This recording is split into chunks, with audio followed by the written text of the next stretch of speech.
Yeah, we gonna have some fun with this one. I've been waiting all night for this one. I couldn't sleep because of this one. What's up, y'all? How y'all feeling? I'm gonna wait for a couple more people, then we gonna go in. What's good for? How everybody doing? Oh, I love the trade. What's up, Kim?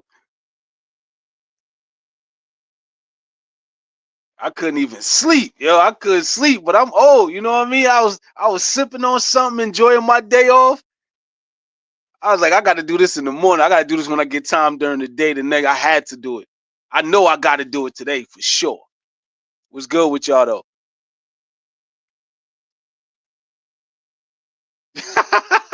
I see you, Brandon. You absolutely right. They'll try to convince you trading a bag of chips for All Star is a bad idea.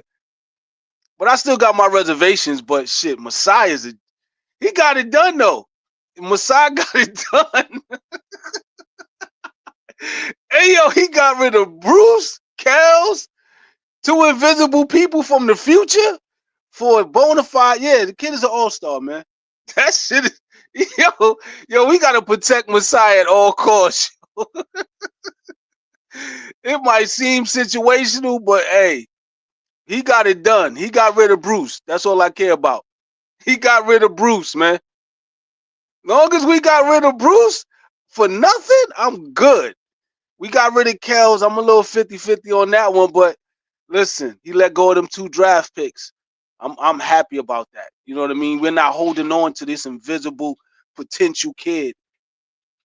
Yeah, I like. Listen, yeah, I don't necessarily like the attitude of Brandon, and I don't like the fact that he's getting paid $36 million this year. If he could come off the price, this could definitely be a steal.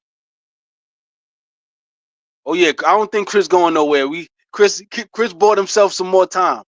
He deserves it though. But yeah, we get a most improved player, 6'8", scoring forward.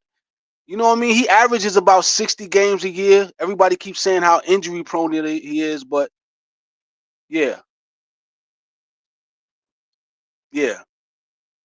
I hear you for. Yeah, he could say he loves Toronto and that's dope. But when he get on this team, will he understand? Despite how you may feel, you got to play behind Scottie for a little while. Y'all got to figure y'all chemistry out first. Cause he think it's easy pickings over. He think it's easy money. He could come over here and be the man and Debo his way in a position to be in the face. Cause there's no other team in the NBA that's gonna give Brandon the opportunity to be the face. And we can't allow that either. If Scotty's the face and the heart and soul of this team is, you know what I mean, RJ, we got to stick to that. Just because he a new asset, we can't let him skip the line. Yes, sir. Hit that like button. Hit that like button. I had to go back to StreamYard. These niggas raised the price on me and all that, but it's all good. It was good. I mean, so far, Brandon has made over $146 million. He's at $36 million this year. It, that money that y'all ain't the money people ain't want to give Pascal, we gonna have to pay it anyway. He gonna ask for some paper, maybe 3 years, 100 mil, something like that. He's not gonna come off the price. If we could get him for 28 million, we good. Yeah, it's almost winning time. You're absolutely right. You're absolutely right. Shout out to Masai, man. He brought him. Listen, he's still making the magnificent decisions. We needed that one. Even if it don't pan out in the future where the kid don't resign, at least he pulled the trigger and we didn't walk away empty-handed. And we got rid of the cowboy, and unfortunately, we got rid of Kels. I like Kels as a backup to Jokic, fucking Yak. But I couldn't wait for us to get rid of Bruce Brown. I couldn't wait for that shit.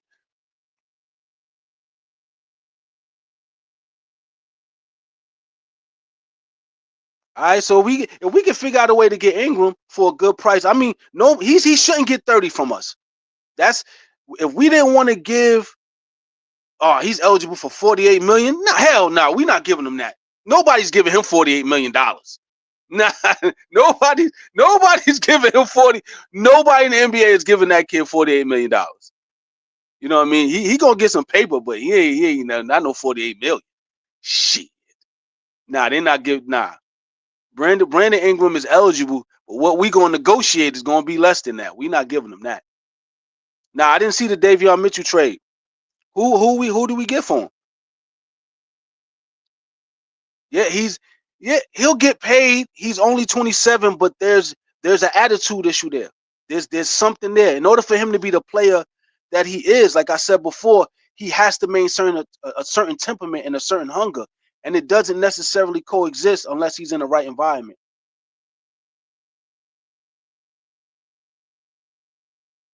Yeah. Masai pulled it.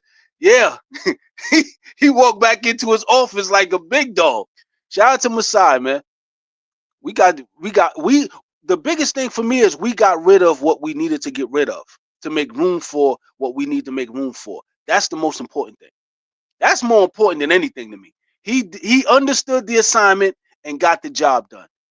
Regardless if Bi stay, if he don't stay, he all we wanted him to do was make room for something, a potential miracle or a potential solid opportunity to grab somebody that can be a factor for us immediately.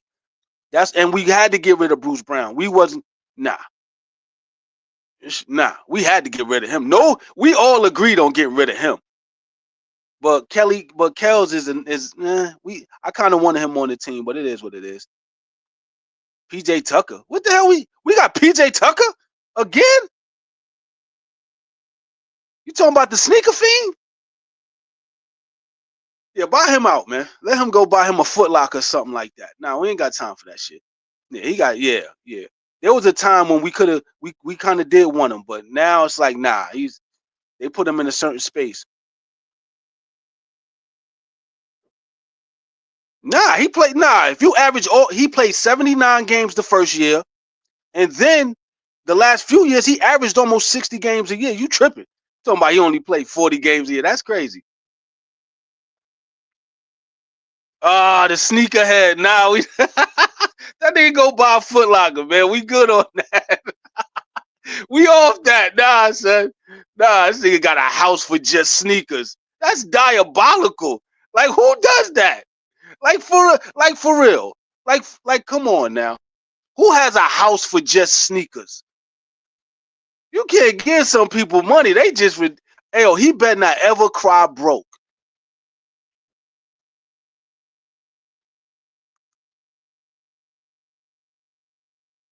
All right, anytime not see everybody gets hurt in the NBA. As far as as far as Bi it can't be worse. It can't be worse than OGs. You know what I mean? It can't be worse than OGs. A dog house with sneakers in it. They can just be wasting money and watch. There's gonna be a 30 for 30.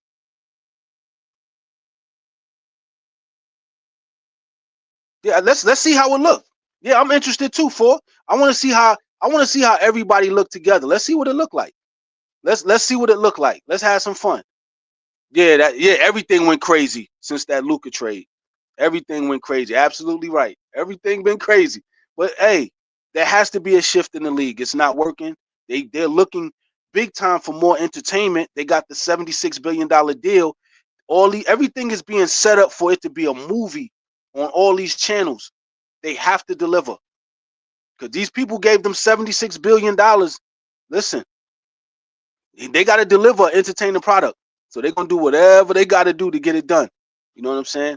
And I believe LeBron going back to Cleveland, he's gonna take Bronny with him, of course. That's gonna be the icing on the cake coming this summer, and then we'll have an interesting storyline. But I'm not gonna care. I just want to see how good we could do.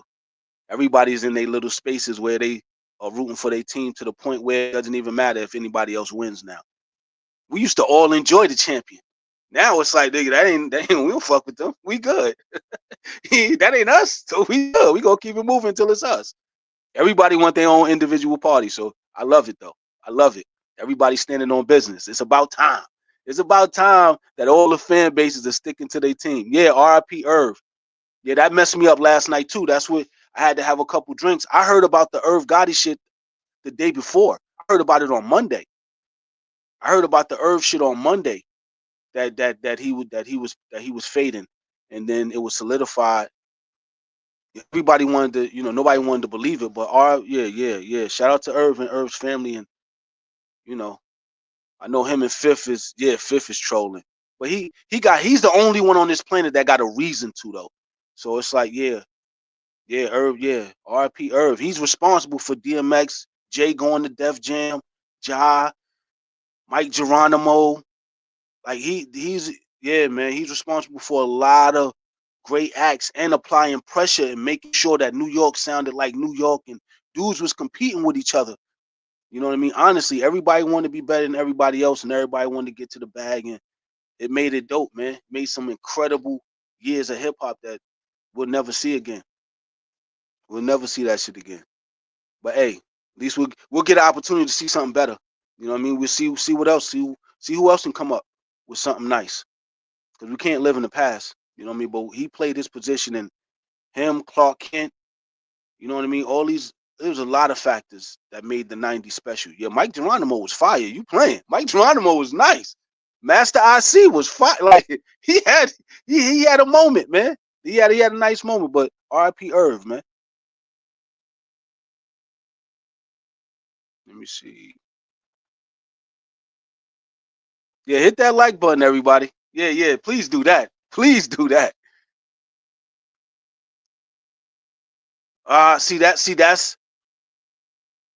Yeah, that's the problem that I feared, and I talked about this 2 years ago. I talked about this very thing 2 years ago. If a player comes in and he's a better scorer than Scottie, he's gonna believe in his heart that he should have everything that Scottie has attained, and he's gonna believe that he should be the top dog, and that's gonna create conflict. You know what I'm saying? And can Scottie deal with that? Can he deal with that type of conflict? Because if a player comes in and he thinks he's better than Scottie, he's not trying to fall behind Scottie. He's going to try and do what he got to do, and that's going to divide the fan base. It's definitely going to divide the fan base. And those Scottie fans who are diehard, I love Scottie, but I'm a realist. You know what I mean? I'm a realist. If a guy comes in who can deliver something different and instantaneous and a little more consistently, people are going to lean toward that type of production. Scottie is a pass first player in a scorer's main, in a scorer's domain. He just has to be productive. But people are attracted to scorers and people that can score now. You know what I mean? People are going to definitely have an infatuation with how this kid plays, and he's going to be in a lot of Scotty spaces. A lot of the spaces that Scotty like to move around in the perimeter now, those are some of his spots. And if he's standing there, Scotty has half of the field to work with. So it's just going to be interesting to see if he can buy into the system. And he's a number 2 pick, so there's a certain ego and a certain attitude and a certain temperament that he has to have to remain the player that he is. I don't see him coming off that. You know what I mean? I see him remaining who he is, and he's going to try and win over the fan base and he's going to play smooth like a wolf in sheep's clothing until he gets in position, and then the fangs are going to show. That's what I'm concerned about, and overpaying for him, because that's the money that we gotta think about RJ and how much he deserves a contract. Yeah, I agree to a certain extent. Yeah, I agree. I agree. I don't think he's going to be a no. I don't think any player is going to stay with their team for their whole career anymore. I think at some point I give them no more than 10 years, maybe 11, and then they'll go off into another market. What if he see that? See, that's a fantasy type thing. You know what I mean? What if he there's a lot of work that has to go into that though. There's a lot of work that he has to that has to be undertaken. Like he has a lot to delve into to become that player, and there's not a lot of time. This dude is a bona fide scorer now. He's gonna get instant gratification and praise from the fan base automatically. Once he puts up a 35, 40-point game, you see how we gravitate a little more to RJ and his style of play, very aggressive, attacking. Passers don't get the respect and the love they deserve anymore. We know how valuable like a Josh Hart and a Draymond and some of these guys that do the dirty work, they're not appreciated the way they should be. Scotty is going to fall into that space of he's going to clean up a lot of the mess that they're not able to, focus on because they're scoring. And he's going to feel unappreciated at some point, especially as a pro.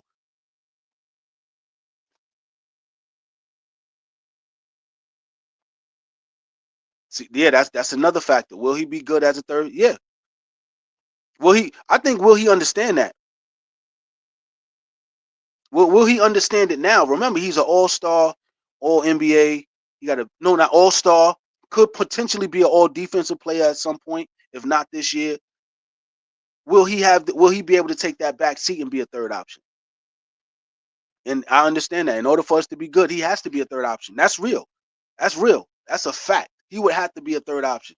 He would have to play that Josh Hart type of role where he just assists, rebounds, points, defense, a little bit of everything. Just guy that does all the dirty work but doesn't get the appreciation that the scorers are gonna get.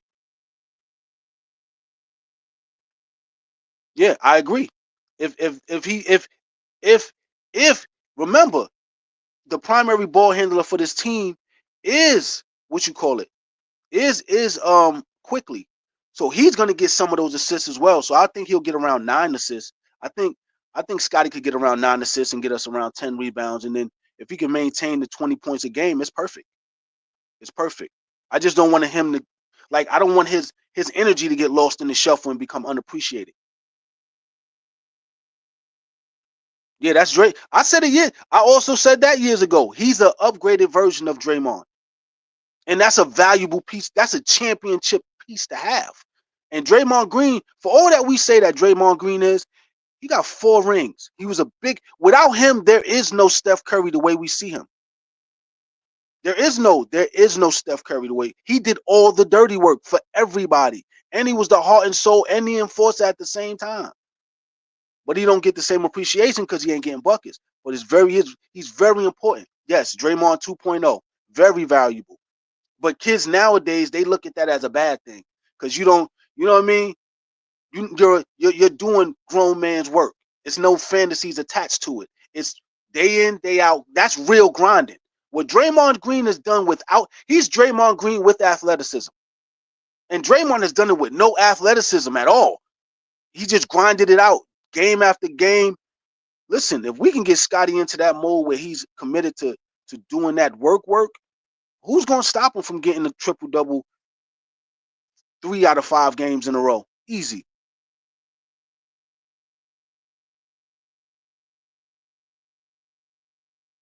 Now this was a great move. It's a great move, but it's a great move, but there are some concerns. There's definitely some concerns. We're not blind to the concerns though. You know what I'm saying? There's a lot of concerns, my dude. A lot of concerns. Like, will he sign? Will he understand he got to play his position? Like, it's a lot, B. It's a lot. And then some of us are gonna be pissed off. We pay him 30 million a year. We gonna be like, yo, we could have gave that to Pascal. That's the first thing I would say. I would be pissed off a little bit, but y'all wanted a younger version of that type of scorer, and he was able to deliver. Everybody wanted a young version of the Pascal scoring archetype, and we got it. We got it. Now we got to convince this dude that this should be home, but we ain't overpaying for him. We ain't giving him that bag though. And if we do have to give him that bag 2 years, we'll give it to him 2 years at a time. You know what I mean? Give it to him 2 years at a time. Just give it to him 2 years, 2 years. That way he's not locked in and committed. 2 years with a team option, not a player option. Just 2 years at a time with him. If we can get 2 of those 2-year deals out of that with him and get some real good seasons and push us into that playoff realm, we good. I can see. Yeah, I can see that. I can see that, Brandon. I can see. I said it before. Yeah, 3 years, 100 million. I'm gonna be tight though, because I felt like we could have get that to Pascal, who's an All Star this year for the third time. But you know what I mean. Let's see. Oh shit. Yo, he's a six. Yo, that's crazy. He's a 6'8" version of G Money. That's crazy. Nah, he's way better than G. Shout out to G Money. Is he still with Milwaukee? I think they're gonna try and get rid of him too, though. I think they're gonna let his contract just expire, and he's gonna be in between a rock and a hard place, unfortunately. But we gonna see though. We Side pulled it off. This is what we wanted. Like, could we? This was great. For like ninth inning, right before the knocked it out the park. We needed that. Yeah, wave the shit out of PJ Tucker. Nah, like I said, let him get a podcast and talk about sneakers. He'll be all right. Everybody else got a podcast.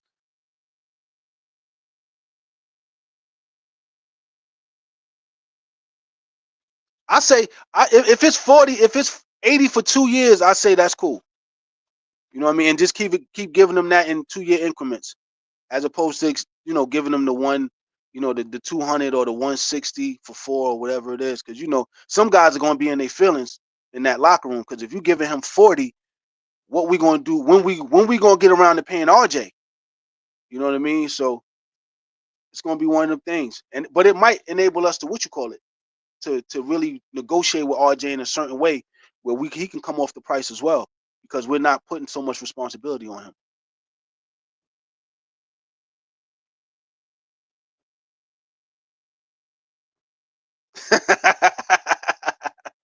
Nah, don't let Brandon be on no podcast, man. He's reckless. Anybody that will thunder punch Chris Paul in the face, he didn't even have to jump in the air to punch Chris Paul in the face. He's 6'8", jumped over a crowd of people just to punch Chris Paul, the the, the head of the player union, in the face on national television. The boy different. And he never wanted to play behind Zion. He always felt he was better, and he was right. He was right. He was right for feeling that way. I wish he would have went to Miami though. You know what I mean? That would have been a better look for the league. Hey, let's see. We still got the summer. His contract expires. Let's see if Chris can stay. He's gonna have to show a little bit more. He show a little bit more. He bought himself some time. He could be grandfathered in. He deserve it. Oh shit, he gonna be in a lot of dispensaries. Yeah, I hope not, man. He got a lot to prove. He got a lot to prove. He got a lot to prove. He's only been an All-Star once, and we need this team to be a playoff. If Listen, if Darko can't do it with this, and we're not saying win a championship, Darko. If you can't get this team in position, Darko, hey, go ahead and get that moving truck. Set that moving truck up. Set that moving truck up. If he can't make something work with this team, I listen. He got enough to make us a playoff team, to get us back in position. Which is that's what we wanted. We wanted him to put us in position. If he can get this team back into top 6, then he bought himself some time. But if he can't do it, he got to go immediately. We have a hard listen. If we not clicking by Christmas time next year, he got to go. He got to go. If we not clicking by Christmas time next year, he got to go. I hope Brandon understands he's coming to a fan base that's going to appreciate his style of play. Just don't let it go to your head, man.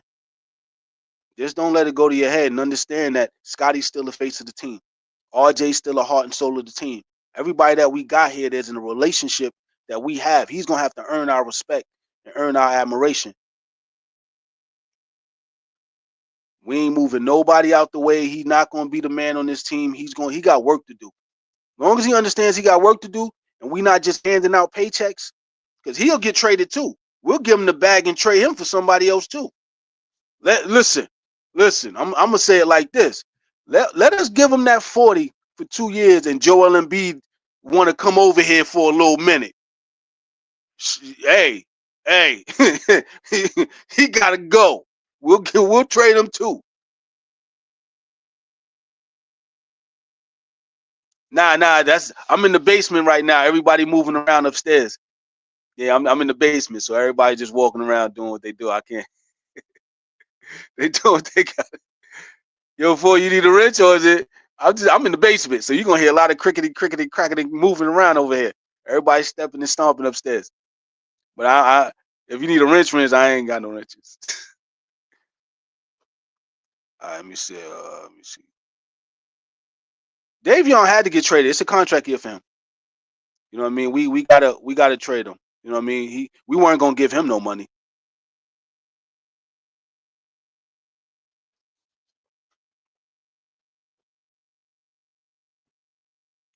No, I don't think Quickly has earned the fan base's respect yet. He got his contract and he's been out most of the season. You know what I mean? He has a lot of work to do. I don't think he earned the I don't think he's earned it yet. You know what I'm saying?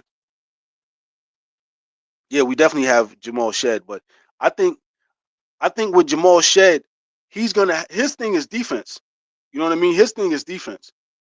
So, but he understands in order for him to stay in the league, he has to score. But we don't need him to score. I think a lot of the until he's able to market his style of play a little better to draw some attention, he's gonna fall to the wayside too.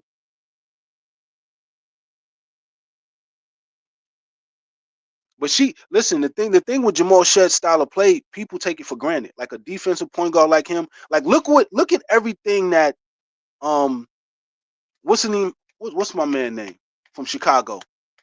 Oh man, I forgot the big mouth motherfucking name from Chicago. I got the picture in my head. But a point guard that can play defense, you have to market yourself a certain way in interviews to make to so people don't forget about you. Nowadays, people will forget about you if you're a defensive minded point guard. You know what I mean? So no, not Caruso. The other one, I forgot my man name from Chicago. No, he's actually from Chicago. What's my man name? Oh man, I forgot his name. Pat Bev, exactly. Pat Bev. Look at what he had to do to be noticed. He had to wild out. He had to be ridiculous on and off the court in order for him to get the respect because he turned himself into a defensive player. You know what I'm saying? He's actually a scorer, and I've been telling people that for years. Hoop Dreams 2 was about Patrick Beverly. If you ever seen the first Hoop Dreams, the second Hoop Dreams, Patrick Beverly was featured, and that was at the same time. What's the name was over there playing for what you call it? That was back when Derrick Rose was still in Chicago also, and they featured Pat Bev in the movie. Pat Bev was averaging like 40 a game in Chicago. You know what I mean? And it was neck and neck. It isn't until people from Chicago start talking about how close that was, and I kind of figured that too.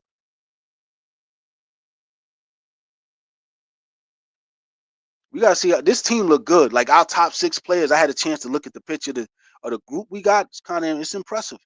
It's kind of impressive. Not bad. Not bad. Not bad at all. Not bad at all. Not bad at all. Not bad at all. I think we're doing all right. I think we're doing all right. But if this coach, listen, he got the pieces. He don't make it work. He got to go.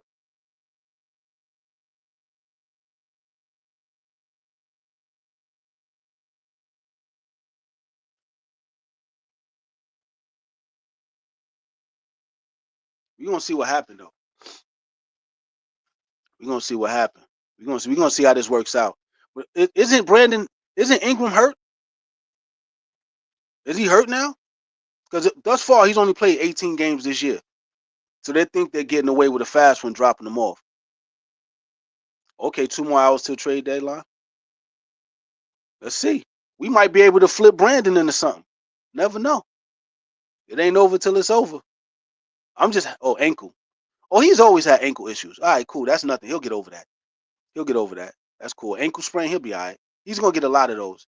He's in that high traffic area when he plays, and he's always coming. Yeah, he's always going. His style of play, he's always gonna have ankles. As long as it's not the knee or the back, he's gonna be able to perform. I can't believe Kyle Kuzma is on the fucking Milwaukee Bucks. I don't think that helps them. I don't think that helps them at all.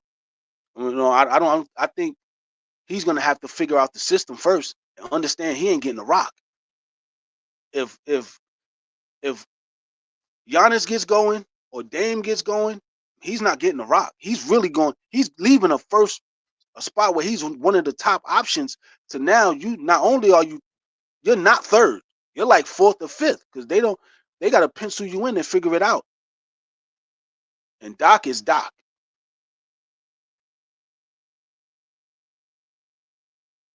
Yeah, that's another thing. He has to take this serious. They're expected to make a run.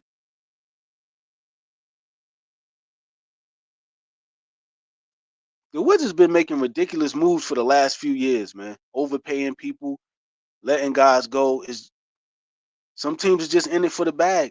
You know what I mean? Kuzma's gonna have to get serious though, in order for them to remain in that space of relevancy and conversation at the least. They're gonna have to take it seriously and make a run.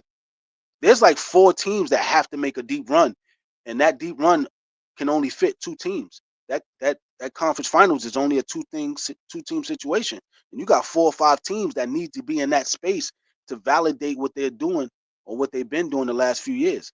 If the Knicks don't make it to the conference finals, it's ugly. If Boston don't make it, it's ugly. If Cleveland don't make it, it's a tragedy. They're definitely trading for LeBron after that. If Indiana don't make it back, the conversations are going to be sticky when it comes to Tyrese. Orlando, if they can squeeze their way in or continue to have that momentum that they need to possibly make a move or grab somebody that can put them over the top in the future. Right now, and then as far as the 76ers are concerned, that's their prayer. Like if they get back to that, Nick Nurse keeps his job, everybody stays afloat, everything works out. So, but it's a lot of teams got to make a deep run in order for the Bucks to make a deep run. That kid is gonna have to be serious. He can't do the bullshit antics going into the arena. He's gonna have to lock in. That's part of the reason why they let him go. He can hoop, but he's fighting for too much attention outside of basketball. Yeah, but hey, they're still hoping. The Sixers are still hoping to make if this think about it. If the Eagles win the Super Bowl, there's that energy is going to transition right into the 76ers. The fans are going to transition with that energy and with that momentum. And listen, I don't know if the 76ers are tanking because they can't afford to waste a year you know, with Nick Nurse as the number 2 coach in the NBA and Joel Embiid, whose career is almost over. He might have 2 really good productive seasons, and the rest of that he got to come off the bench and be that bench player, that old man anchor.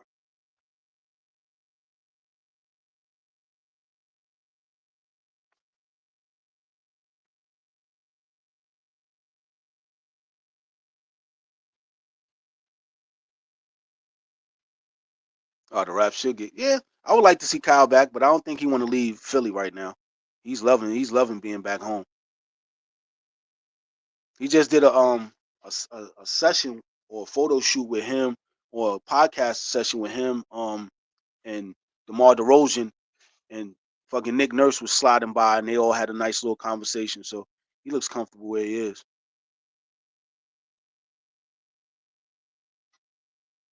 But Kyle would be a good addition because quickly honestly needs a veteran point guard to be around. You know what I mean? But I don't know if Kyle gonna want to leave Philly right now. But he's gonna have to come back to get that jersey retired, to have that moment to end it the right way. I don't know about DeMar. Some things, they got to be a big time conversation about that one.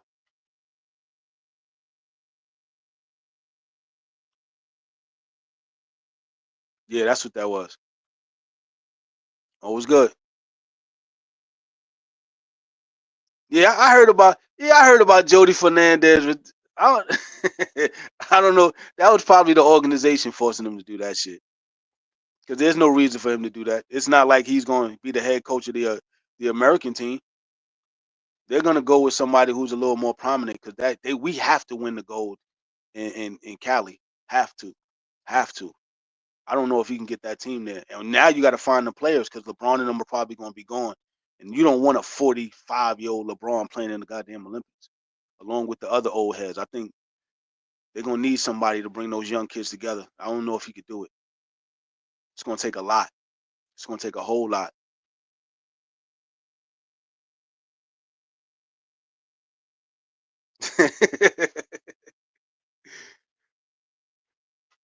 It'd be too easy to coach now.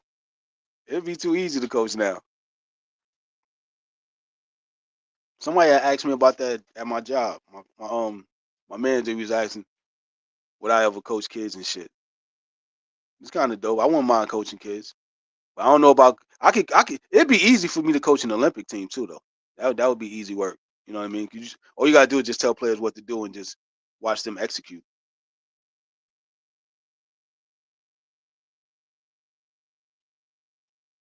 I wasn't surprised though.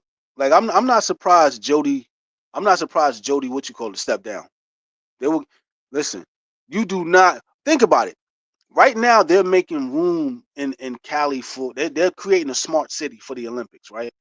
With all this money and energy being invested, nigga, you you, you don't want one of your asset coaches over there, just like you don't want none of your asset players over there preparing and getting ready, because he's over here seeing what's going on, and he could take it back to Canada and help the Canadian team really have a real stranglehold on the Olympics. Because with if we don't put the right American team together, like I told y'all, the last Olympics was all we had. That's it. No more LeBron after that. It's over after that. We got to figure out who's gonna hold us down. And you can't have Jody playing both sides of the fence. You're gonna have to. I'd rather keep you away from it than let you go over there and do that.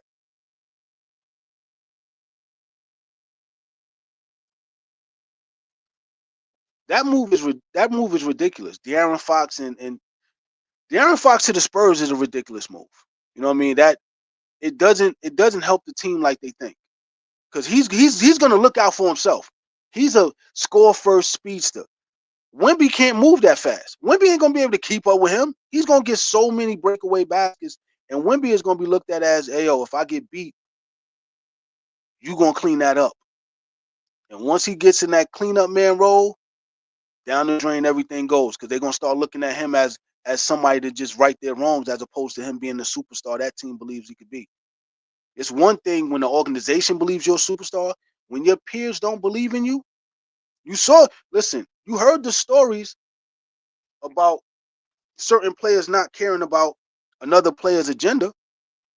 Kwame Brown had his own agenda. He wanted to be a star, and what happened? Gil and them had that meeting, and, and everything changed. If they had listen, if these players don't believe in Wemby as a star, he's not gonna get fed, and everything changes. De'Aaron Fox is gonna look out for De'Aaron Fox. He's always been that way. He's gonna get his. Fox is gonna get busy, and it's gonna pull away from that shine, and it's gonna pull away from the effectiveness of Wemby. Because somebody going, if you got Fox doing what he does, Wemby's gonna have to be around the basket more. That's how it worked in Sacramento, and that's how it's gonna have to work in San Antonio. I don't know why they like you need a veteran point guard. Chris Paul was the right veteran. Chris Paul was the right veteran. Yeah, De'Aaron Fox, he plays at a certain speed. He's not going to slow up. He's not going to slow up for Wemby. He's not going to slow up for him.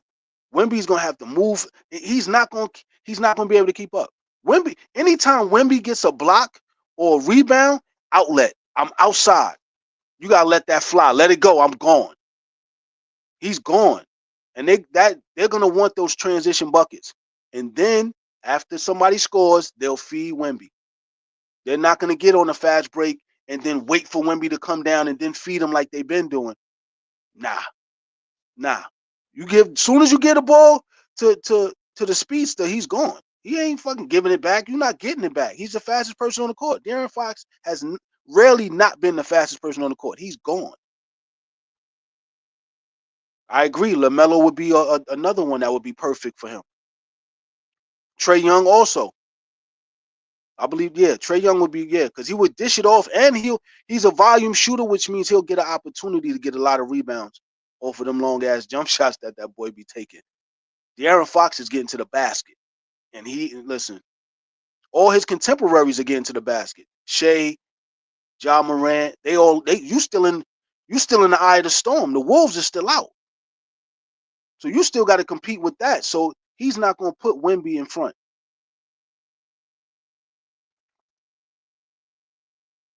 Oh nah, G, I already hit 15,000. I'm enjoying life at this point. Yeah, I had 15,000 maybe a few months ago, but I'm not holding on to the numbers like that. I'm just having fun. We just having fun. Like I'm not even going, if people subscribe, they subscribe. If they don't, if people unsubscribe, it's a choice. We still gonna vibe out. That's all I care about. Still having a good time. Hit that like button while you're here though.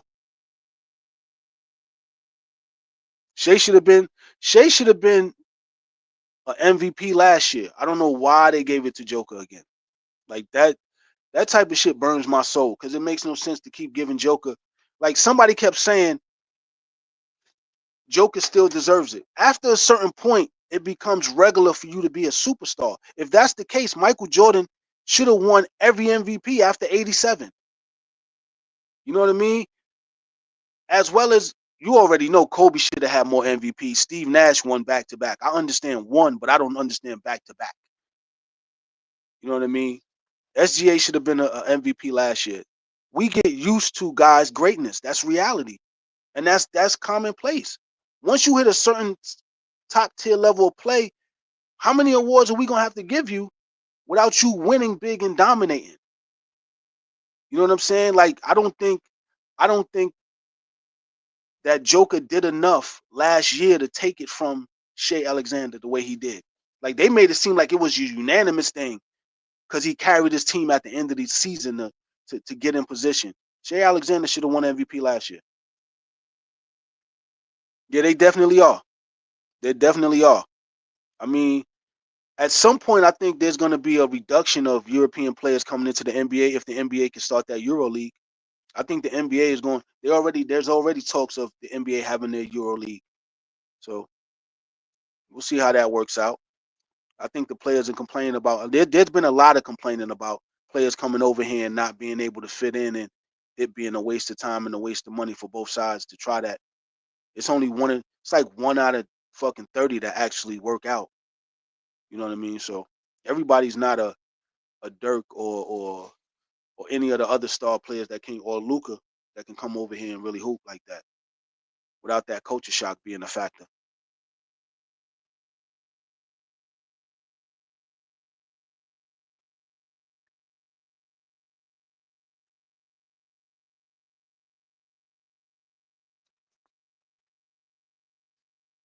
Yeah, I agree. Joel, yeah, he got robbed. Joel Embiid got robbed too, but that ain't got nothing to do with what Shea did, man. His team was number one in the West, and the West was just they was wilding out there. He definitely deserved the award more than anybody else.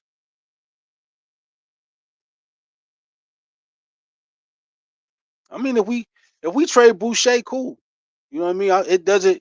Hey, if he's like I said before, if he stays, he stays. You know what I mean? I'm cool with him staying. And if he gets traded, he gets traded. But we just have to understand that if he does stay, there has to be a reality-based expectation from him. You know what I mean? If he doesn't give us that star shit that he did during the survival moments, then we can't be mad at him and say he needs to be traded. We just gotta accept it. Yeah, I said the same thing. We got to see how Bi meshes with the group, but we gotta understand he might just be playing his position to get in position, and then the real shit gonna come out. Don't be fooled by the banana in the tailpipe. Like, he gonna play along. He gonna play along until the right time. He's not a dummy. I told y'all this a few years ago. That's the thing I feared. A guy who can come in, who can score, who has a certain temperament, who ain't trying to hear that Scotty walks on water shit. We love Scotty. We respect Scotty. Everybody don't look at him the way we look at him. From the outside looking in, a lot of these dudes is like, listen, he fool. I could take that spot. And ain't shit he could do with it, especially if he got to hand me the rock. You know what I mean? So we got to hope that he's able to be in a certain space mentally to understand that this is a dope opportunity to revive his career.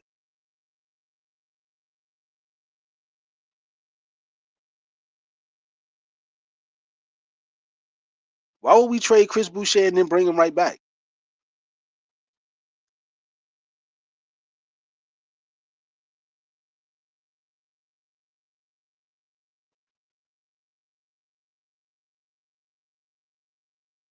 Yep, I agree. I agree. I definitely agree. He is gonna fall in line, but he got to understand they gave him a prominent space. There's a pedestal where he stands on. If he steps off and somebody else steps on, that's it. That is it. Scotty got to maintain that crown. He's the face of the team. He's gonna have to maintain that. If he steps off that pedestal, just falling in line with everybody else a little too much, He's never going to be able to regain that respect level that we have for him. He's just going to become, you know, just a good player to us, as opposed to that face that he is right now. And this is what I fear. Like, you get a guy who has a scorer's mentality that can actually execute that type of level of scoring. RJ is going to also benefit from this more than anything. I think RJ is going to benefit from Brandon being around also, because it takes a lot of pressure off of him, and he could attack the basket all day. And then Scottie, who's not as a prolific scorer as they are, as good as they are scoring, yeah. And then quickly, he's also in that pack scoring a certain way. Scottie's gonna have to. It's gonna be interesting, man. And a lot of the times it be emotions that get in the way. How you feel about it. It might look great on the court, but how a guy feels about it personally is what dictates who sticks around more often than not. Yeah, RJ's definitely, he's gonna have a field day. I agree. I agree. Pecking orders always figure themselves out, but we put Scottie on a pedestal though. You know what I mean? You know what I mean? He's used to having the green light and having it his way and playing at a certain pace. We all know that pace that Scottie plays isn't as fast a pace as we want at times. Brandon he's always attacking, he's always getting opportunities to score, and he's always looking to hit that jump shot. If his scoring pace is a lot faster than Scottie's, and he steps above him with this, public perception is important. Like, how we see it and how we talk about it is very important. It might work a certain way, and Scottie might be the odd man out as opposed to the scoring pecking order. He's gonna have to feed a lot of guys, and like I said, it's an unappreciated role that he might have to play. It's not as star-studded. He already got the money, he already got the bag, but from an ego standpoint, will he be able to live with passing the rock to somebody else? Because wherever the basketball goes, that's where the attention is. See, that when people say Scottie's smart, he'll figure it out. It's not about smart. It's about the feeling that is his ego going to be crushed if he has to give up what we gave him, because he didn't really have to work that hard to get it. You know what I'm saying? Like, he never had no real competition. He came in, and it was like he's our pick. He came in rookie of the year, which was more of a team award than him personally killing shit. It was a team award. We were fifth in the league, 48 wins, fifth in the East, had a strong enough team to really put the spotlight on him. Now he got to fight against somebody else who also desires that spotlight and sees that opportunity that he has as something that they can go after. How does he deal with that? You know what I mean? It's different. We handed him a lot. We gave him a lot. He didn't have to work that hard. And truth be told, RJ applied pressure this season to that crown that he has on his head. You know what I mean? That team reacts to RJ a certain way as well. So now we're gonna see how how RJ and everybody else reacts to playing with Brandon. If they all gravitate towards that and have their own synergy, if he feels like he the odd man out, he gonna be in his feelings. We've seen that before. We've seen Scottie in his feelings. We don't want to see that. And saying that he's smart, he'll get it. Nah, this is how much emotional intelligence does he have? How much emotional intelligence does anybody have in their 20s when you're put on a pedestal and now it's being taken away? It's like working a job and you used to getting 35 hours a week, and now a new employee comes and he getting 32 and you drop to 27 and you drop to 25. You're gonna get in your feelings. Yo, thanks for the donation. I appreciate that.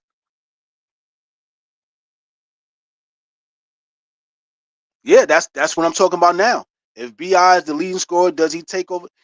In public opinion, it's you're gonna hope that it doesn't. But if Scottie doesn't start having performances and he's getting outperformed, it's gonna be an interesting conversation. You saw what happened when RJ was performing. When at one point RJ was really putting up some numbers, and that conversation about, hey, RJ is applying pressure to that situation. We got to see how he reacts to it, because if those three guys that we got are scoring and have a certain energy and the feeding off each other, and he's the odd man out, how will he deal with that? How will he have to, like, being the guy that does all the dirty work and doesn't get the praise is tough for people when they have an ego. We're gonna see if he's all about winning, because we gonna see. If he's all about that winning like he say he is, he won't have no problem if it works for the team and we're winning with that system where we got 3 guys who are ahead of you in the pecking order as far as scoring is concerned. And you got to do the dirty work, grabbing rebounds, helping out on defense, running the break when you can, getting assists, feeding guys, setting screens, being more of a not so much a distraction, but a a player that you could use to pull the defense away for somebody else to have an opportunity. It's going to be interesting. It's going to be interesting. We're going to see how bad he really wants to win because he's going to have to make a sacrifice. It's going to be more of an emotional sacrifice than anything because he's going to have to take a step back because Brandon can score. If we keep him, he's going to have to understand Brandon can score. And he is a better scorer than Scottie. But Scottie is a better overall player. And he's going to have to understand I'm going to have to play my overall game. Yeah, Scottie in a supporting role. And we gave him $200 million to be in a supporting role. If that's the case, will he understand that, listen, that's what's best for the team? He talked about listen, we always talk about how bad he wants to win. Let's see. We're going to see how bad he want to win or how bad how that ego is for real. Let's see if he does sacrifice to win. Yeah, I understand. See, I'm not talking about value. I'm talking about the ego. Will he be able to live with that role? You know what I mean? It's not so much the value. That's the most valuable thing we can have. Him being a point forward and feeding all our scorers. Will his ego allow him to? You know what I mean? Will that's something we got to take into consideration. Because once these young guys get in their feelings, we seen Scottie getting his feelings too. We've seen that firsthand, him getting to his feelings. We can't afford to have a situation like that. That's why we got to be real cautious. And it's a dangerous thing that we're kind of playing with because if if Brandon really believes that, yo, listen, the minute he even thinks that it's his team or he says it after a strong game, just in the having that emotional moment, because you know how these young boys talk slick. Even if he say it by accident, just in the moment, it's my team, it's my shit. You know, after they hit a big shot, which he's capable of doing, he hit a big shot in the clutch. He say some slick shit, it might ruffle some feathers. Guys might get in their feelings and be like, yo, what you mean? What you mean? Thanks for the donation. All right, let's see. How important is it now for the Raps to make? I don't think it changes how we feel, but I think if we do make the plan, it would definitely have some momentum that'll carry into the next season. It would definitely be a beautiful summer, an exciting summer.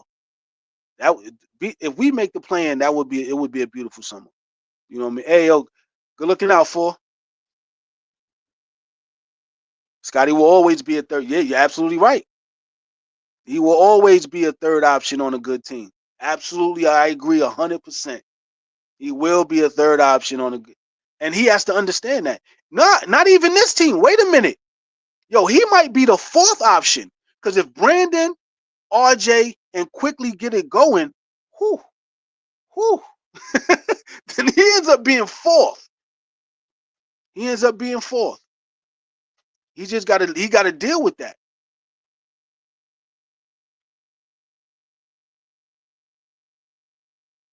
See that I listen. When you think of the Magic prototype, Magic had a certain mentality. Magic was fast.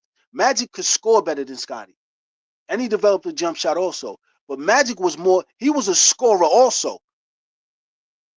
Scottie he doesn't have the same pace because it comes down to pace after a certain point. If you step into another realm, the pace at which you score is very important. The pace at which you produce is very important. It has to be rapid. It has to be constant. Magic was that type of guy. Scottie has a certain pace that's slower, and sometimes he has to get into his game.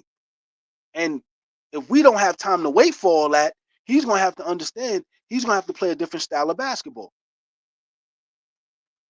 And will his ego allow him to do it? It's tough. It's tough. Magic was a beast. If he wanted to, he can drop 30. If he wanted to, Scottie can't say that definitively and still get you 10 assists, 15 assists, 12 rebounds, and still impact the game the way a superstar. That's a lot. Magic came in like that. Magic been that way since he was 12, since they named him Magic at 15. Scottie is being put into that space where he has to figure it out as an adult. If he drops to fourth as an option, whew, you know how these kids are. They're going to start treating him like Unc. They're going to start treating him like he the old head at 25. You know how unforgiving these kids are. You become the fourth option. All right, name the fourth option on another team that you think about on a regular basis. I'll wait. You don't think about the fourth option. The only reason why we think about Draymond Green is because he do all that dumb shit. If he ain't do all that dumb shit like kicking dudes in the nuts, we'd have been forgot about Draymond Green.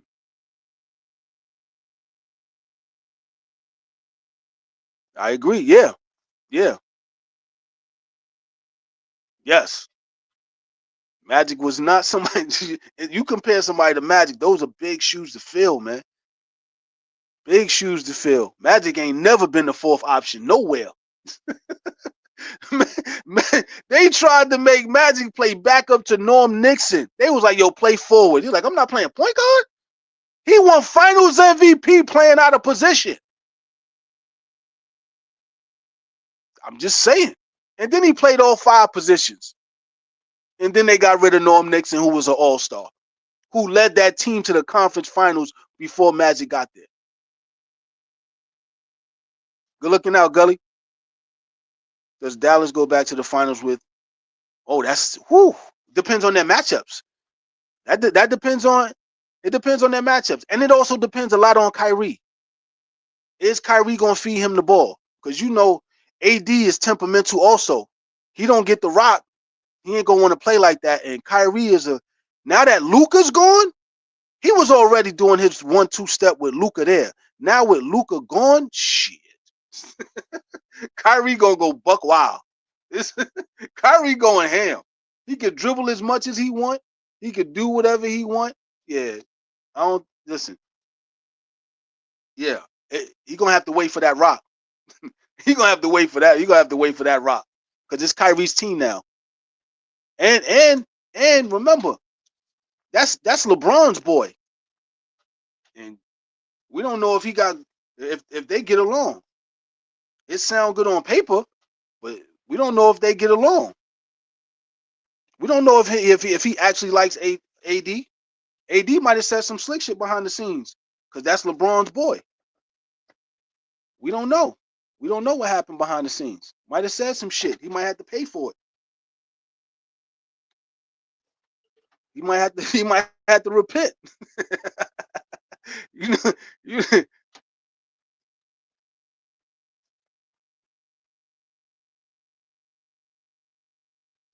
yeah, Masai definitely worked magic last night, man. People don't understand. Like we wanted him to just get rid of some bad luggage and put us in position, and that's hard to execute, and bring us in a possible player who can have an impact. That's yeah, man. He hit the trifecta for sure. He definitely hit the trifecta. What happened with the Suns?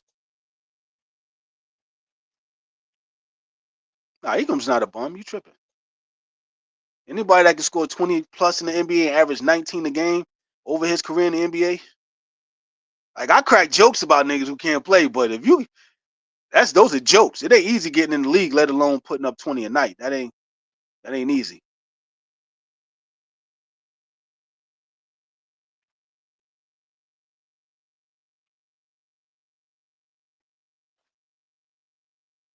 I mean, as long as the Suns got Mike, Coach Bud, they good, man. As long as they got Coach Bud, they good. Oh, thanks, man. I appreciate that. Good looking out, Mike.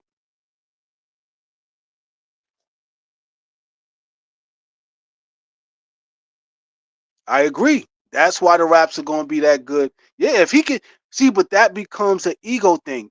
Internally, he has to be able to handle that. He has to understand you're the fourth Beatle now. You know what I'm saying?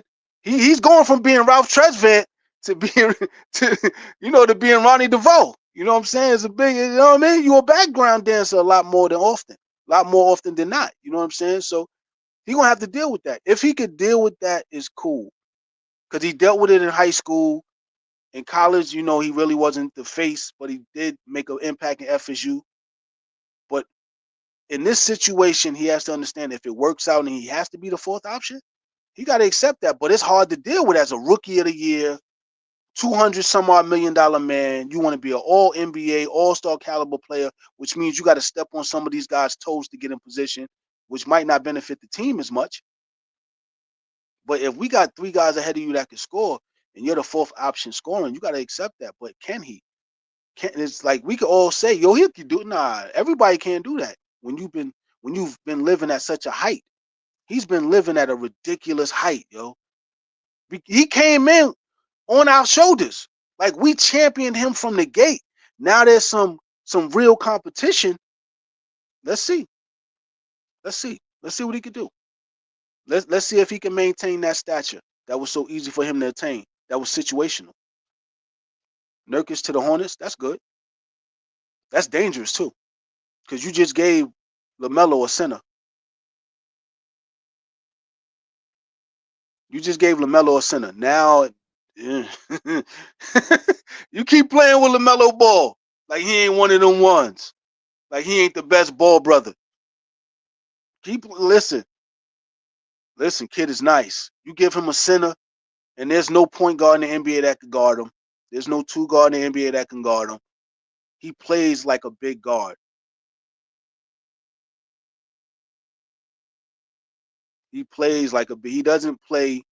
He doesn't play like a tall guard that wants to be shorter. He doesn't play a small man's game. He's a 6'8" guard, and he plays like it. You just gave LaMelo a center. That's big, and I like Nurkic. I like his game. That's good enough for him.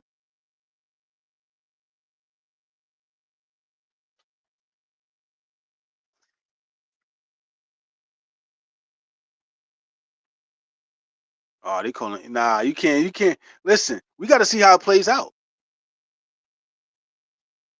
Let's see how it plays out. I'm interested. I want to see how it plays out, but he got to get healthy first. And that's the one thing. That's why I said the season is over with. The minute we got to deal with figuring out how everybody plays together and then get a sample size of what everybody could do, and we got to wait for that. I was like, yeah, we can't play for anything significant. That's too much of a weight to put on the players, and it's not going to give us a real big sample size anyway because we got to factor in everything that's coming.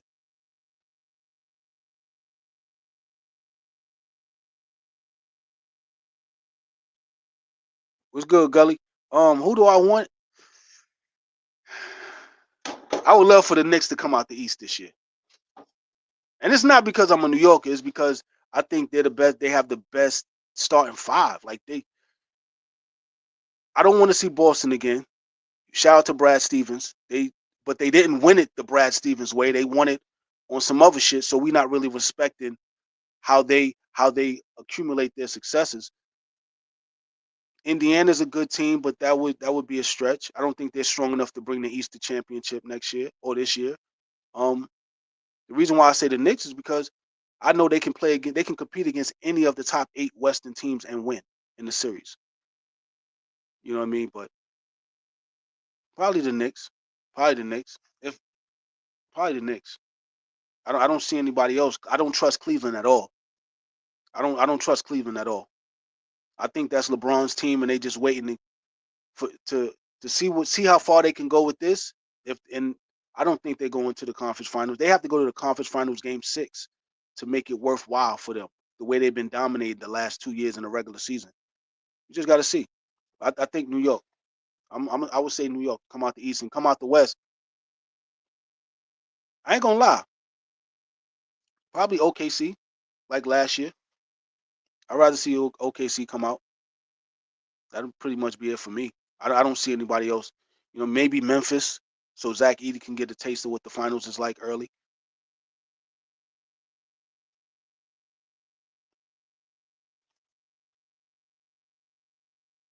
I think the Raps can. What you call it though? I think sooner than 27 to 29. I think next year we can things could play out. You saw how last year's playoff played out, where the matchups, a lot of teams canceled each other out and made it real smooth for the Celtics and real smooth for, you know, it wasn't smooth for the Pacers, but it was smoother for the Celtics to get where they wanted to get, which is the finals and win it all. They didn't have to go through what the Pacers went through.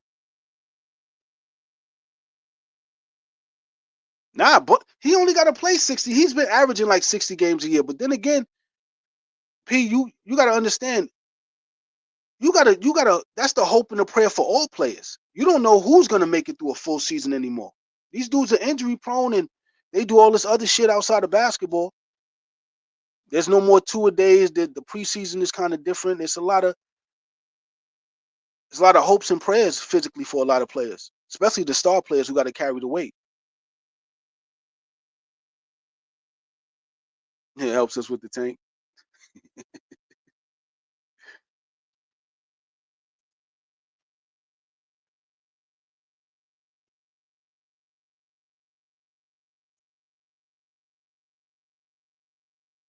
Yeah, Haagen Dazs is done after this season. Yeah, yeah. Dennis Schroeder's done after. He should have took the money. He ain't been the same since he ain't take that bag.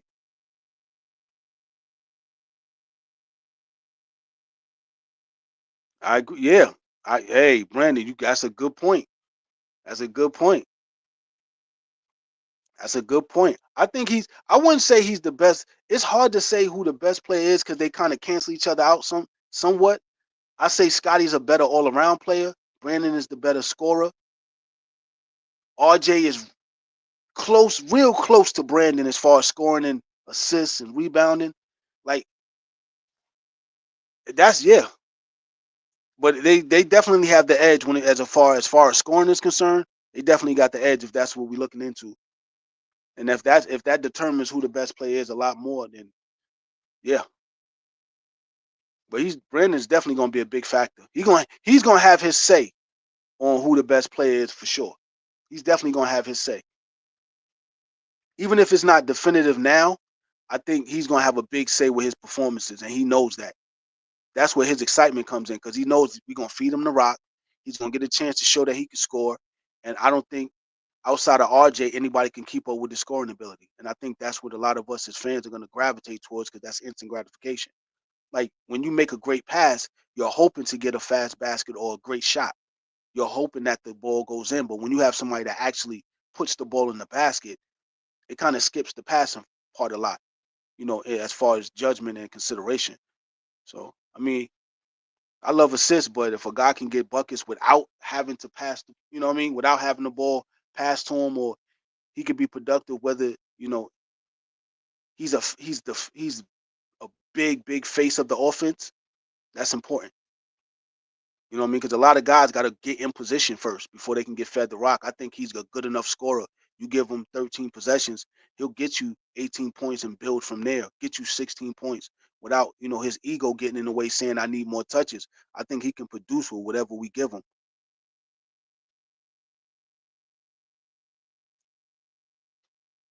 Thanks for the donation. Um, Kawhi coming back would be cool. Kawhi coming back would be cool.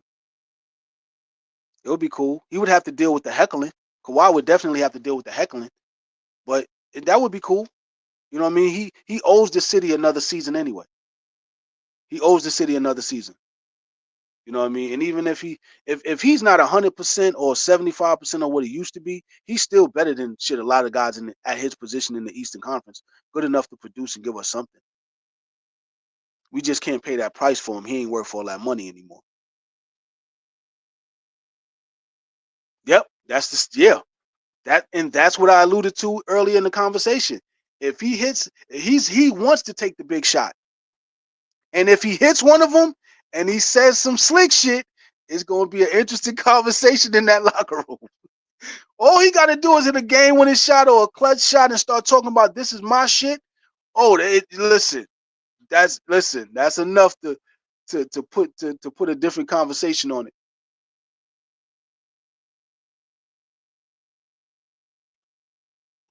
I agree. Hasn't had a 65 game season. Nah, he hasn't. Not since his rookie year when he played 79 games. Exactly. I agree. I agree. That's what I exactly. If he hits a game winner, it's up. Exactly. Exactly. This is the same thing I've been dreading the whole time for this shit to occur. And now we gotta hope that players don't get in their feelings because there's a better option around. Yeah, it's gonna be interesting.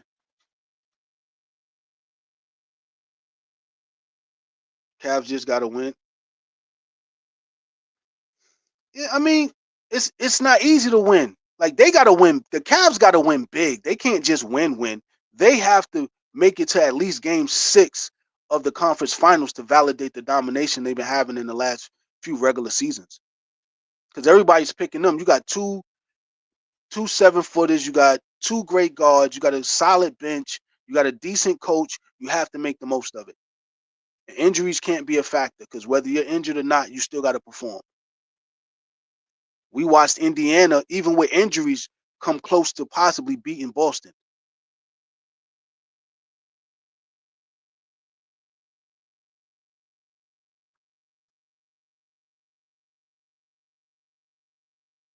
Yeah, hey, it's yeah, it's where we are. You're absolutely right. The expectation is, but the reality is, we look at it from a space of what's working. If Bi and all these other guys are working, fans are going to gravitate towards what's working. The part of us being fans of teams is it's an extension of who we are as people. Nobody wants to be attached to failure, especially if it doesn't have reasoning behind it. You don't necessarily want to be a part of failure. You know what I mean? Not in your real life or just in your fantasy of, the fantasy world of the NBA. You don't want to be attached to losing.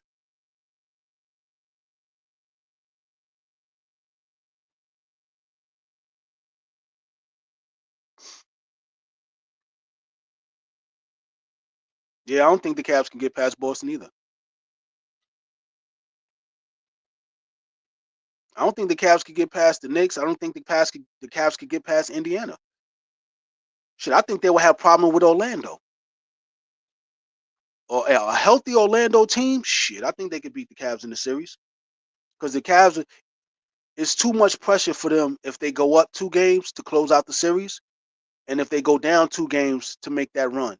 They're only good enough to get you 1 game in that situation, and they don't have enough veteran wisdom to get them through that. Like to close out a series is the hardest thing to do, and to come back in the series is also a hard thing to do. Levert to the wasn't he already on that team?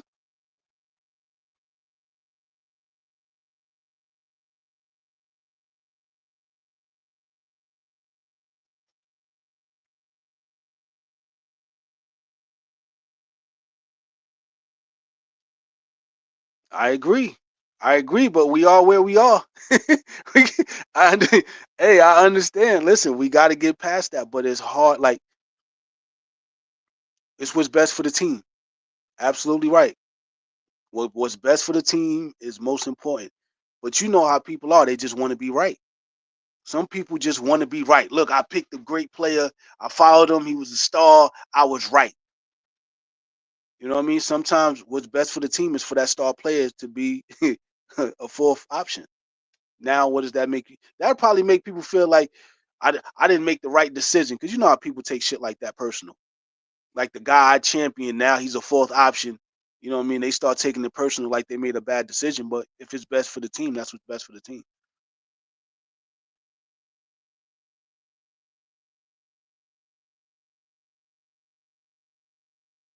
Let's see what this is. Oh, I don't think the wheels are gonna fall off with the Knicks. I'm gonna tell you why. They're gonna rest all those players at the end of the season. They're gonna rest because they don't care about the seeding. They just want to. If they're gonna try and get one bench player, they need 2 bench players that can be productive. And if they could do that, they're fine. And if you haven't been noticing, my boy, my boy been hooping in the G League for the Knicks. Moses been hooping, and he's trying to play himself into a bench position. They promised him something. That's why he's been averaging 16 points and 16 rebounds in the G League. He's last few games, 21 and 21 rebounds. He's looking a lot more aggressive and looking a lot more polished. He can come off the bench and possibly help out. You know what I mean? You still got Mitchell Robinson. You still got Precious, if Precious ain't in his feelings after being dunked on. I think the Knicks can make a run.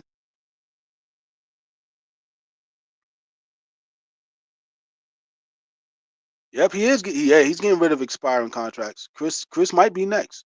I agree. We all want him to kind of stay, just to keep the old guard around. But hey, it's the business. Everybody, listen. You traded Pascal, so it's like, nigga, all right, everybody can get it. Everybody can get it. But if we do keep him, that's definitely a favor. He's gonna take a pay cut. He already said he would. So, but this is a business, man. Yo, can you imagine being in position to be like, hey, yo, I just want to stay home. You know what I mean? I'll take a pay cut. Just pay me $9 million a year. And you working part time? Shit. The NBA is the greatest part-time job in the world, man. That shit is amazing. I wish they would have put all them steroids in our McDonald's back in the day the way they doing it now. Shit, we need that growth spurt. Moses Brown, yeah. Yeah, I'm talking about Moses Brown again, motherfucker. Everybody talking about Moses Brown right now. You wildin'.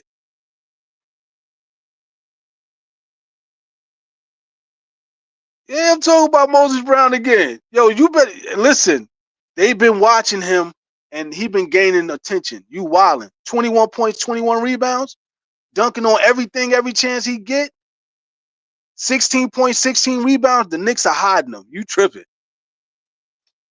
And he from the town. John Wall's still getting paid. NBA is the greatest. It's the greatest part-time job ever. The greatest. And that's how they look at it. That's why it's tough for us as fans to really look at it the way we want to look at it, because it ain't as pure as it used to be.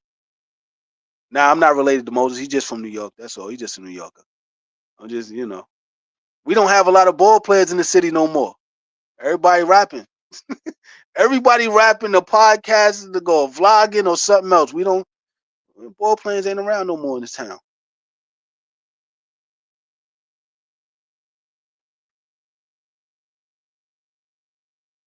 Yeah, he pulled. Listen, he pulled off a smooth one. When I saw that happen, I was like, "Yo, Masai gonna listen. They gonna stop talking to him. They definitely gonna stop talking to him. Like he gets what he needs, and this is what we needed, man. Unload those contracts and certain players that have no use for us, and get us a possibility of something great. Either way, either we keep Brandon, we got something, or we let him go. You know what I mean? We'll do something. We'll figure something out. You know what I mean? It's not like we're walking away empty-handed.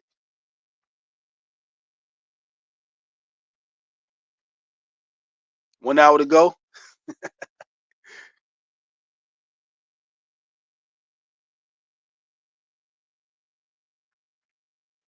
Out, yo. I think after like 10th in this draft, I think everybody's just gonna go about their business after the 10th guy's drafted, because it's hard to tell who's gonna be a superstar. It's hard to tell who's gonna be a factor, because they're putting the business in the front right now. The business of basketball and the conversations about basketball. These rookies that are coming in, they're gonna get overshadowed by the business. They're gonna have to understand what this shit is first.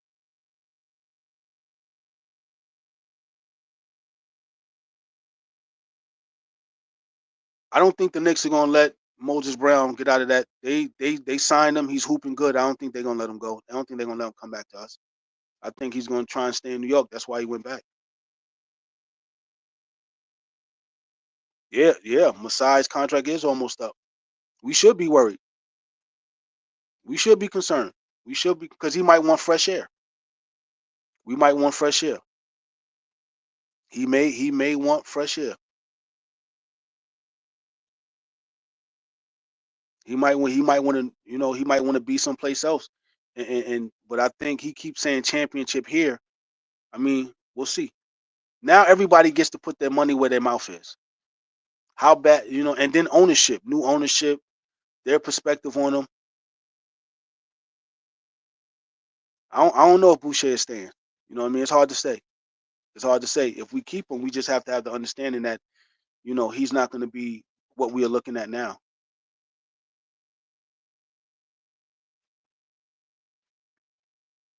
Yeah, Masai wants to win. We gonna see, but doesn't mean he wants to win here.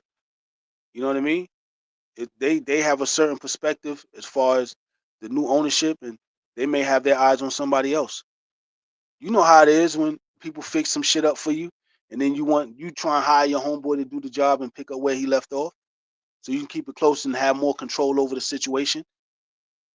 They don't have the relationships that Masai has. A lot of the stuff that Masai is doing is based off of his own travels and his own, you know what I mean? And he's getting all the credit for the moves that he's making because he's putting all the hours of work. And he should get all the credit. It shouldn't just be the Raptors organization gets the credit for his work. He's getting on them planes traveling around the world. He's developing all these relationships and he's getting all the credit for making decisions. But in business, the higher ups always want their piece of that credit. You know what I mean? And it's gonna come down to it's gonna come down to some egotistical shit. Yeah, we should be at least a 6 seed next year. I wanted that this year, but if we keep getting all these pieces, Darko got to deliver. Darko's system got to deliver.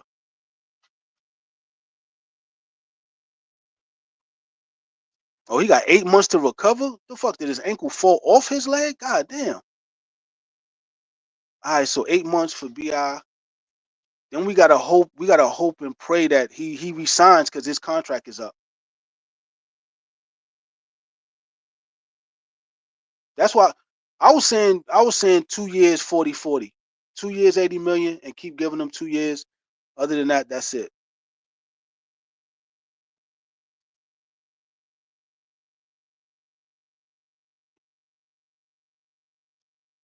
Whoever we get at, whatever rookie we end up getting, if they fit in with this group coming off the bench immediately, we good, man. We got some shit. We gonna have some answers. It's all gonna be up to Darko. Now the pressure is gonna be on Darko.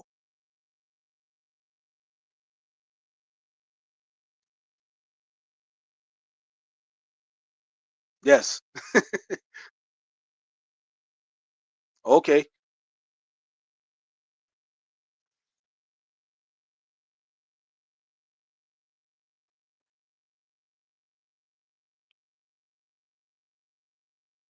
With the bird rights, do we get him at a discount, or do we just have the right to to just have the first dibs on him going into free agency if he leaves? Like I never really understood the bird rights. If somebody could explain that to me.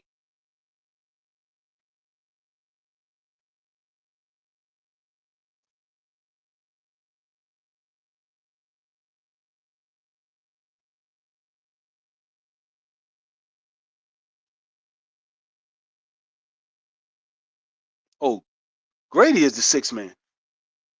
Grady's the sixth man. I'm not putting Jacoby Walters ahead of Grady. Grady definitely proved himself. I'd rather have Grady as a sixth man. Oh, that's cool. All right, so it's slower. All right, lower towards the cap. All right, cool.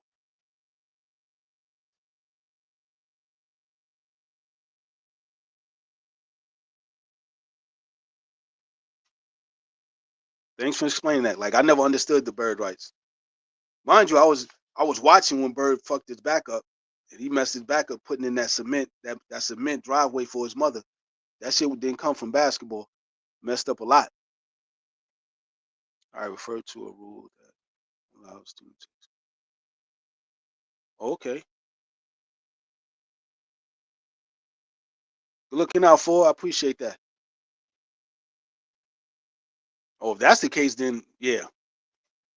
But we if listen if ownership is smart and they get into their feelings about Masai, you better sign Brandon Ingram before you move Masai Ujiri. Because if you in this space where you're not gonna re-sign Masai, I think Brandon is gonna leave. I think Scottie might want to leave too if Masai leaves. They better be very, very careful how they play this.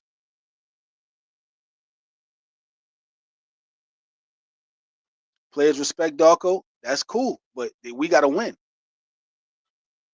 We got to win. We got to figure out a way to win. This NBA shit is wide open for us. We got to win.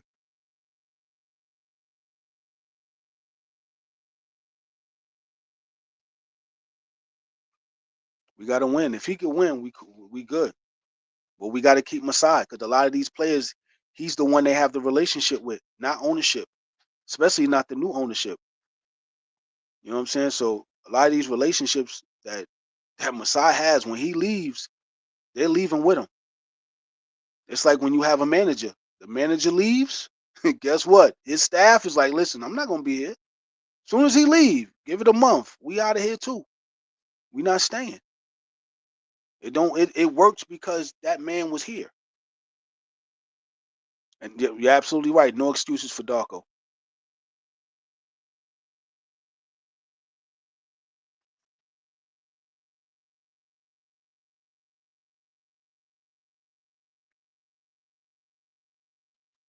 It's hard to say that because a lot of these dudes, they you know how Jay and all these other labels, the Bad Boys, the Cash Monies, the Murder Incs, RP Irv, they all talk that family. You know what I mean? And people cater to that. Yo, that's family. You know what I mean? And when you come into these organizations, they use certain terminology to pull you in emotionally, and those relationships become a little bit more than what they should be, and you overlook the business sometimes. You know what I mean? So a lot of kids on our team may look at it because they're young. They might look at it, the friendships a little meaning more than what they should in business. You know what I mean? As grown men, we understand friendships have a proper place. You know what I mean? But they throw certain terminologies around to make these kids feel comfortable, and they become attached to people in circumstances that people provide for them, and they're not able to conduct business as they should. They're not able to separate the two from each other. But you're right. But they use certain terminology to pull these kids in.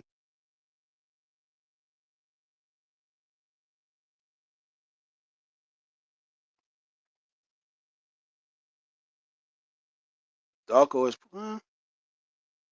is it that's that remember the question I brought up. Is it Darko's system and Darko's coaching, or is it the player? Was it Scottie? The players still have to put the work in, regardless of the directives and the suggestions that a coach puts forth. The players have to do the work. They have to believe in the work, and you might not see the results immediately. You might not see the results for a while because you skipped over a lot of fundamentals in the beginning. I mean, if he can convince them to go back to the drawing board and polish the fundamentals, because everybody got some fly shit to do in the NBA, then the suggestions should be looked at as a place of understanding. But the players still got to do the work. You know what I mean? And it also depends on the position that the coach puts you in. Because a lot of times coaches will put you in a position hoping that you play up to the opportunity. And a lot of times if you don't have the fundamentals, it'll mess up your confidence. Yeah, that happens enough. That happens a lot in the league. That happens a lot in the league. And a lot of that happens because of the situation and you ain't got a lot of time. You know what I mean? And guys are convincing you that they did the work that they didn't actually do. One thing about the NBA, if you don't have the fundamentals polished, everybody can dunk, everybody can run, everybody can dribble, everybody can pass, but the fundamentals is what keeps you grounded, and you can work from that vantage point for a longer period of time than you trying to be, trying that superstar glitz and glamour shit. If you master the fundamentals of the game, it's easy for you because everybody's talented, everybody's creative, everybody got concepts and ideas to take themselves to the next level. But the fundamentals is what's going to make you a star because you can lean on that game in and game out, and it enables you to save a lot of energy.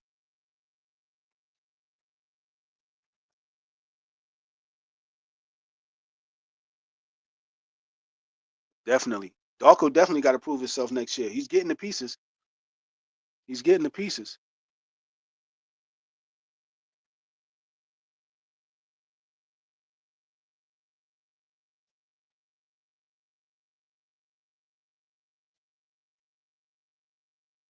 anytime you have guys like Kevin Durant, you got Bradley Beal, and you got players who have certain temperaments, especially being superstars. And as you get older, you don't feel like moving around all the time. It's gonna become toxic because guys are set in their ways and they've been superstars for so long, and you know what I mean. They want to just play at that point. They don't feel like packing up and moving or going through the rigmarole with the taxes and all that shit, and they're gonna get frustrated at the situation. Yeah, all the trade talk should make them frustrated. Shit, I would be this shit. If we were to get sent to another division in our job, we'd be frustrated. If there was talks of somebody in our division, you know what I mean, being sent somewhere else to another store or another location, which is further out in another state or another county, we'd be stressed out too. We'd be like, fuck this job. I'm going home. They try to send me over there, I'm going home. You know what I mean? It's the same thing with the players. Guys get after a certain age, you get tired of moving around. But those like they in order to be like there's it's a fine line between toxicity and stardom.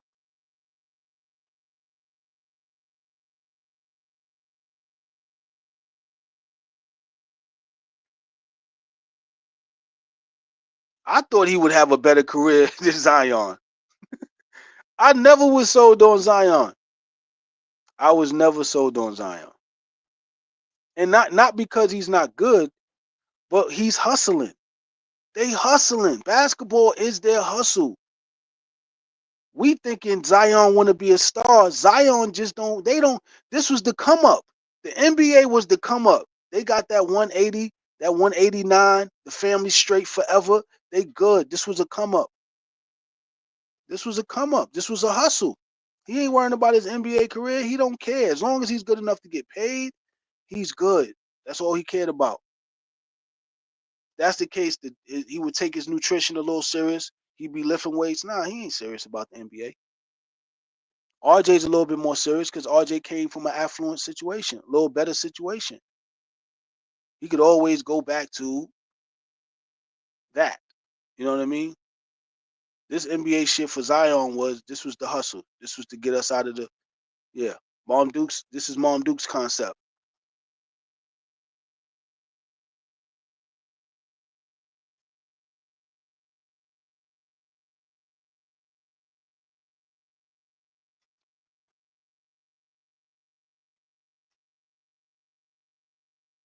We're gonna see though. We're gonna see how all this play out. Like, but we still gotta wait for Brandon to get healthy to see what everything looks like. But other than that, it's just a matter of time. We just gotta wait now. Definitely gotta wait.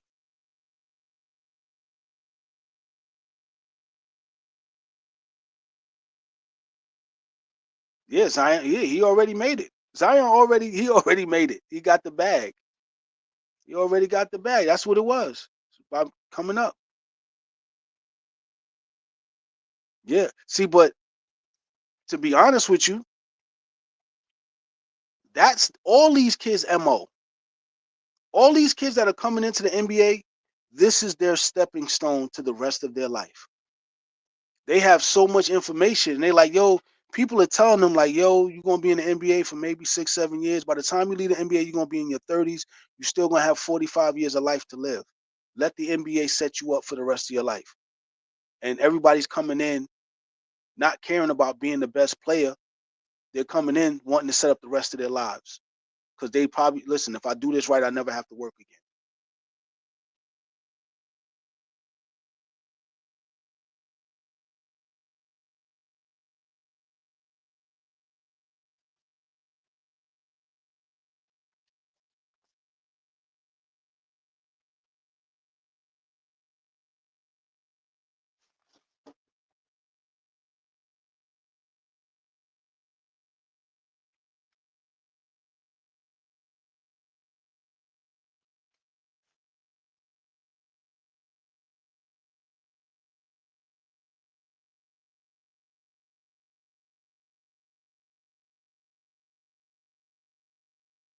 We're gonna see though. I don't know, yo. I'm thinking about going to what you call in a couple minutes, going to Spaces, cause I want to actually hear y'all thoughts. I'm trying to read I'm trying to read all the comments. I might swing it over. How many of y'all gonna come over to Spaces? I might swing over to Spaces real quick and do that for a couple minutes.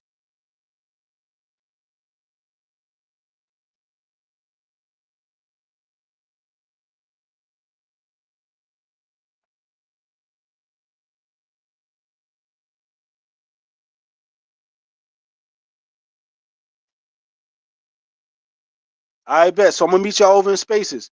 Give me about, give me to like maybe 2:45, 2:30, 2:45, and I'll meet y'all in Spaces.